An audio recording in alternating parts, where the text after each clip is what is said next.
കണ്ണൂർ ജില്ലാ ആശുപത്രിയിൽ ചോർച്ചയെ തുടർന്ന് ഓപ്പറേഷൻ മുടങ്ങിയതിൽ പ്രതിഷേധവുമായി കോൺഗ്രസ്. വെള്ളിയാഴ്ചയ്ക്കകം ചോർച്ച അടച്ച് ഓപ്പറേഷൻ നടത്താമെന്ന് ആശുപത്രി അധികൃതർ ഉറപ്പു നൽകിയെന്നും വീഴ്ചയുണ്ടായാൽ ശക്തമായ പ്രക്ഷോഭം സംഘടിപ്പിക്കുമെന്നും AICC വക്താവ് ഡോക്ടർ ഷമാ മുഹമ്മദ് പറഞ്ഞു. കണ്ണൂർ ജില്ലാ ആശുപത്രിയിൽ ശസ്ത്രക്രിയ മുടങ്ങിയതിൽ പ്രതിഷേധവുമായി കോൺഗ്രസ് നേതാക്കൾ എത്തി. രോഗികളുമായും ആശുപത്രി അധികൃതരുമായും നേതാക്കൾ സംസാരിച്ചു. ആശുപത്രി സൂപ്രണ്ട് ഇൻചാർജ് ഡോക്ടർ ഗ്രിഫിൻ സുരേന്ദ്രനുമായി AICC വക്താവ് doctor Shama Muhammad, block Congress president Kayakkul Rahul, vice president Shibu Fernandes തുടങ്ങിയ നേതാക്കൾ സംസാരിച്ചു. വെള്ളിയാഴ്ചക്കകം ചോർച്ച പരിഹരിച്ച് മുടങ്ങിയ ശസ്ത്രക്രിയകളെല്ലാം നടത്താൻ സൗകര്യമൊരുക്കുമെന്ന് സൂപ്രണ്ട് ഇൻചാർജ് ഉറപ്പു നൽകിയതായി ഡോക്ടർ ഷമാ മുഹമ്മദ് പറഞ്ഞു. അവർ പറയുന്നത് 3 ദിവസത്തിൻ്റെ ഉള്ളിൽ അവരിത് നന്നാക്കും, എന്നിട്ട് അവർക്ക് അന്നേരം ഓപ്പറേഷൻ വെള്ളിയാഴ്ച ഓപ്പറേഷൻ ചെയ്യുമെന്നാണ് പറയുന്നത്. നമ്മൾ സമയം കൊടുത്തിട്ടുണ്ട്. നമ്മൾ മനസ്സിലാക്കുക എത്ര ദൂരത്തു നിന്നാണ് ഈ പാവപ്പെട്ട ആൾക്കാർ വരുന്നത്, അത് നമ്മൾ മനസ്സിലാക്കുക. അപ്പം നമ്മൾ ഡെഡ് ലൈൻ കൊടുത്തിട്ടുണ്ട്.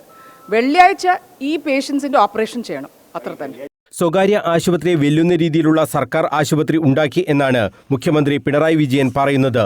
ചോർന്നൊലിക്കുന്ന ഓപ്പറേഷൻ തിയേറ്ററാണോ ആ നേട്ടമെന്നും ഡോക്ടർ ഷമാ മുഹമ്മദ് ചോദിച്ചു. സംസ്ഥാന സർക്കാർ പറയുന്നത് ഇവിടെ പ്രൈവറ്റ് ഹോസ്പിറ്റൽ പോലെ ഇപ്പം അവർ വന്നതിന് ശേഷം ഇതെങ്ങനെ ഒരു ലീക്കേജ് എന്ന് പറയുന്ന കാര്യം, ഒരു OTയിൽ നമുക്ക് നനവ് കാണുമല്ലോ, ഒരു 4-5 ദിവസം നനവ് കാണും, പെട്ടെന്ന് ലീക്കേജ് വരില്ല. എന്തുകൊണ്ട് അന്നേരം ഒരു നടപടി എടുത്തില്ല? ആൾക്കാരെ കണ്ണിൽ ഇത് നമ്മൾ ഡൈലേറ്റ് ചെയ്യണം, ഒരു കാറ്ററാക്ട് ഓപ്പറേഷൻ മൂലം. അത് നിങ്ങൾ അതിൻ്റെ ശേഷം പറയുന്ന ഓപ്പറേഷൻ പെട്ടെന്ന് ക്യാൻസൽ ചെയ്തു. പ്രശ്നം പരിഹരിച്ചില്ലെങ്കിൽ ശക്തമായ പ്രക്ഷോഭം നടത്തുമെന്ന് ബ്ലോക്ക് കോൺഗ്രസ് പ്രസിഡന്റ് കായക്കുൽ രാഹുലും പറഞ്ഞു.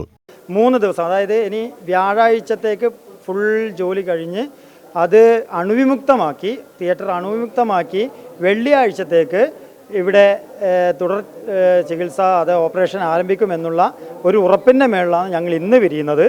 എന്തു തന്നെയായാലും വെള്ളിയാഴ്ച ഇത് തുടരാൻ ഇവർക്ക് സാധിക്കുന്നില്ലെങ്കിൽ ശക്തമായ സമരപരിപാടികളുമായിട്ട് ഞങ്ങൾ മുന്നോട്ട് പോകും.